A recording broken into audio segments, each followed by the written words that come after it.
Le couteau ultime et le plus polyvalent va être celui que tu as dans la poche. Si on regarde un petit peu la population de la Terre, on s'aperçoit que en fait 95% des gens qui aujourd'hui utilisent un outil coupant au quotidien pour leur vie et parfois leur survie vont vraiment avoir des couteaux de merde, de l'acier de merde, des manches de merde, des trucs faits maison abominables, et pourtant ces outils vont faire le travail. Donc qu'est-ce que ça veut dire? Ça veut dire que le rapport entre l'outil et en fait les connaissances est vraiment très important. C'est-à-dire que j'ai vu des gens par exemple faire des choses formidables et vivre et survivre au quotidien pendant 60 ans avec un couteau de merde ou une machette de merde. Ils font des choses fantastiques avec cet outil, vraiment des savoir-faire et des connaissances ici incroyables. Et j'ai vu des gens, à contrario, acheter des lames custom à 500 balles et les mecs ils peuvent même pas couper un bout de ficelle avec. Le couteau ultime et le plus polyvalent, ce sera celui que tu as dans la poche. Ce qui est intéressant pour nous ici, c'est plus les techniques, les connaissances et les savoir-faire. Si je ne devais en choisir qu'un seul, il y a énormément de couteaux fantastiques sur le marché aujourd'hui. Ça va un petit peu ici dépendre des budgets, des affinités et ainsi de suite. Personnellement, je serais parfaitement content et heureux avec mon Mora robuste à 12 balles. Ça fait le travail.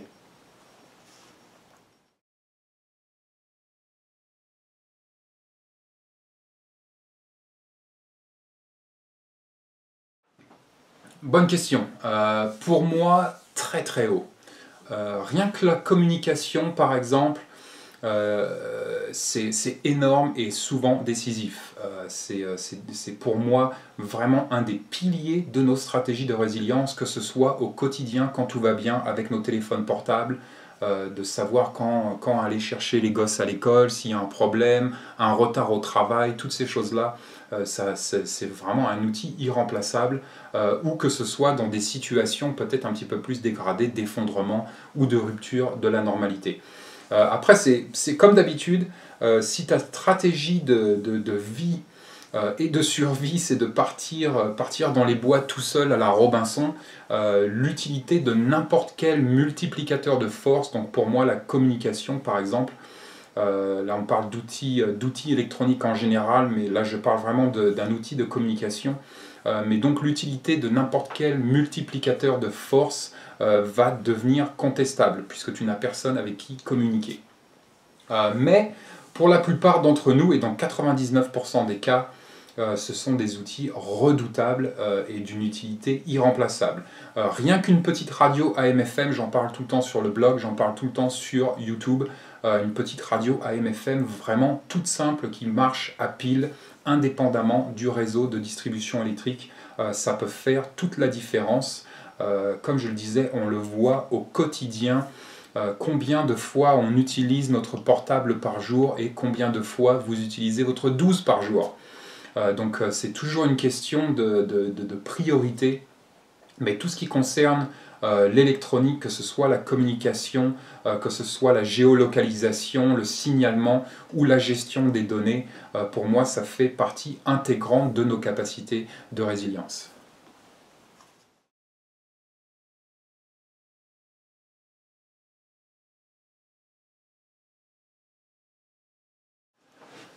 Alors la mossine à la chasse, ça c'était une journée pénible. Faisable, mais c'est comme d'habitude, hein, on peut mieux faire. Effectivement j'ai pris, ça fait quelques années maintenant que je suis sur une Ruger American, vraiment un super système. Je l'ai pris, donc Ruger American à verrou en 30-06. Le pourquoi du comment de la carabine à verrou, j'en parle sur cet article 5 armes à feu pour la résilience familiale sur le blog. Pour moi, il y a vraiment 5 systèmes qui me paraissent être les bases de l'armement familial. Et pour moi, la carabine à verrou, la carabine de chasse à verrou, donc dans un calibre un petit peu plus péchu, là je l'ai pris en 30-06, j'aurais pu la prendre en 270, en 308, peu importe. un calibre assez péchu, mais pour moi c'est vraiment un système incontournable. Alors pourquoi j'ai pris la Ruger American et pas une autre? Tout simplement parce que déjà elle sort à 350 $, ce qui est assez impressionnant. Il y a énormément de systèmes aujourd'hui, de systèmes modernes. Ruger fait donc la American, il y a Savage, excellent. Si c'était à refaire, depuis que j'ai ma petite Savage là, la queue de détente sur la Savage, c'est juste assez impressionnant. Et si c'était à refaire, au lieu d'acheter la Ruger American, même si j'en suis très content, j'achèterais une Savage, soit une Axis ou une Savage 10, Savage 10. Vraiment, vraiment des super systèmes. Mais donc, je l'ai pris, j'ai pris celle-là parce qu'elle sort à 350 $. Et j'ai aussi pris celle-là parce qu'en fait, nos besoins en viande sont minuscules. Déjà parce qu'on ne mange pas beaucoup de viande, mais qu'en plus, maintenant, on élève un cochon une fois par an. Et que c'est un apport en viande vraiment suffisant. Mais donc, j'ai pas besoin d'un système ultra performant pour notre subsistance. Donc comme je l'ai dit, il y a plusieurs modèles, soit chez Ruger, soit chez Savage. Savage est vraiment une super marque. Et à partir du moment qu'on a une lunette un petit peu correcte, ça va faire le boulot. Donc je l'ai prise en 30-06 parce que c'est un excellent calibre que j'apprécie énormément. J'apprécie énormément la trajectoire et la balistique du 30-06. Ça peut tomber n'importe quel animal sur mon continent. Mais surtout, je l'ai prise en 30-06 parce que c'est un calibre hyper répandu ici. Quand on a eu toutes les pénuries de munitions là aux États-Unis, j'ai toujours trouvé du 30-06. C'est pas forcément le cas par exemple avec du 308, ça va dépendre des États et ainsi de suite. Mais le 30-06, vraiment calibre hyper répandu, très facile à recharger, vraiment un super calibre. Donc voilà, Ruger American à verrou en 30-06. Peut-être que dans votre pays, ça va dépendre où vous êtes, mais dans votre pays, peut-être qu'un autre calibre, comme par exemple le 270 ou le 300 Win Mag, va être beaucoup plus populaire et que ça va avoir du sens pour vous de le prendre dans ce calibre. Comme d'habitude avec les armes à feu, je préfère prendre des systèmes avec des calibres les plus populaires possibles et les moins exotiques possibles.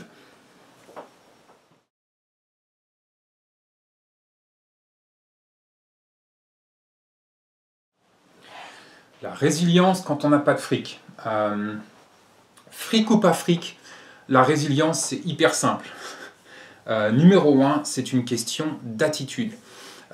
Pour moi, l'attitude, c'est vraiment la fondation de notre résilience. Qu'on parle d'incendie au domicile, de maladie, de perte de l'emploi, d'inondation, tout ce que vous voulez, rupture de la normalité, effondrement de la normalité, peu importe.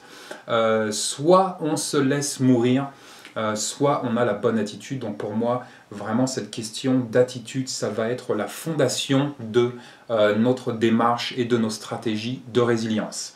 Numéro 2, ça va être tout ce qui concerne la diversification de notre terroir personnel. Donc qu'est-ce que j'appelle le terroir personnel? C'est tout simplement notre axe professionnel, nos acquis, nos connaissances, nos savoir-faire, toutes ces choses-là. On s'aperçoit aujourd'hui que notre terroir personnel est souvent construit sur de la monoculture. Donc je parle énormément permaculture sur le blog et je parle beaucoup de permaculture. Pourquoi? Parce que ça s'applique aussi aux êtres humains et à l'univers de l'humain. Mais donc on s'aperçoit au travers de notre éducation, surtout dans nos sociétés modernes, qu'on est ici souvent sur de la monoculture professionnelle, de la monoculture, de la carrière. Et donc effectivement, on va généralement voir quelqu'un qui va aller à l'école, qui va apprendre un seul métier et qui va faire ce seul métier toute sa vie, qui ne va savoir rien faire d'autre. Et donc effectivement, quand on est confronté par exemple à une perte de l'emploi, ça va être très difficile pour nous de sécuriser un petit peu notre univers économique. Donc pour moi, la diversification du terroir personnel, je l'applique aussi en survivalisme, comme par exemple, donc là, la partie vraiment logistique et pratique du survivalisme, mais j'appelle ça de la décentralisation. C'est tout simplement de ne pas mettre tous nos œufs dans le même panier, mais ça s'applique à notre personne aussi. Donc pour moi, diversifier notre terroir personnel, peut-être apprendre 2 ou 3 métiers différents, avoir des acquis, des connaissances et des savoir-faire vraiment ultra variés qui vont venir ici se compléter. Pour moi, on va ici vraiment, vraiment optimiser notre niveau de résilience. Le numéro 3, si en plus on a la bonne attitude qui va avec, numéro 1 et numéro 2, ticket gagnant.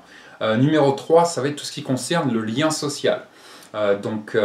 Attitude, ça ne coûte pas d'argent, terroir personnel, ça ne coûte pas d'argent, lien social, ça ne coûte pas d'argent. Mais donc le lien social, vraiment hyper important. Pour vous donner un exemple concret et pragmatique, je suis en location et je n'ai pas malheureusement la capacité de produire ma nourriture comme j'aimerais la produire. Et donc j'ai fait énormément de liens sociaux en ville, j'ai rencontré énormément de fermiers et je suis devenu ami avec des fermiers ici. Donc beaucoup de liens sociaux derrière, ça m'a pris des années à construire ce lien social, mais maintenant j'ai de la terre disponible, j'ai des connaissances et des savoir-faire qui vont être disponibles au travers de ces fermiers, c'est-à-dire que je peux utiliser leur terre pour produire ma propre nourriture, mais je peux aussi apprendre et faire de l'élevage. Par exemple, nous élevons un cochon une fois par an avec un ami fermier, donc faire du lien social, on va ici venir optimiser vraiment notre résilience. Donc numéro 1, c'est une question d'attitude. Numéro 2, c'est une question de diversification, voire de décentralisation. Numéro 3, c'est tout simplement une question de lien social.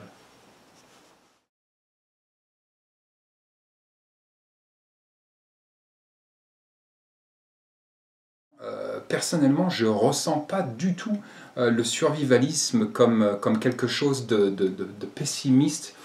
Au contraire, ce qu'il faut comprendre en fait, c'est que la plupart du temps, le survivalisme va être relayé d'une manière ultra simpliste, simpliste et caricaturée, et on s'arrête trop souvent à la notion de préparation, c'est-à-dire que généralement le survivalisme va être compris comme se préparer à quelque chose. Généralement ça va être tout ce qui est guerre, pandémie, effondrement de l'économie, tous ces trucs hyper dramatiques. Au mieux, on va s'arrêter à la préparation du style tout ce qui est incendie, inondation, accident de la route, perte de l'emploi, maladie grave, incidents technologiques, toutes ces choses-là. Mais d'une manière générale, on va s'arrêter à cette notion de se préparer à quelque chose de dramatique.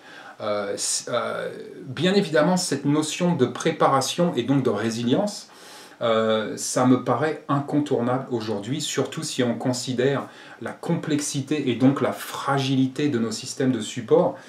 Mais de ma fenêtre, cette question de préparation en fait ne représente pas la nature intime du survivalisme, qui est pour moi beaucoup plus complexe et englobante, en tout cas dans ces grands axes. Donc pour essayer de répondre, en fait, je ne vois pas en quoi l'idée de devenir responsable de notre propre bien-être serait quelque chose de pessimiste. Je ne vois pas en quoi, par exemple, produire notre propre nourriture d'une manière durable et écologiquement cohérente serait quelque chose de pessimiste.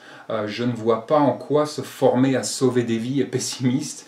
Bref, je ne vois pas en quoi devenir plus résilient, plus autonome, plus stable, plus cohérent, plus responsable, plus indépendant serait quelque chose qui est pessimiste.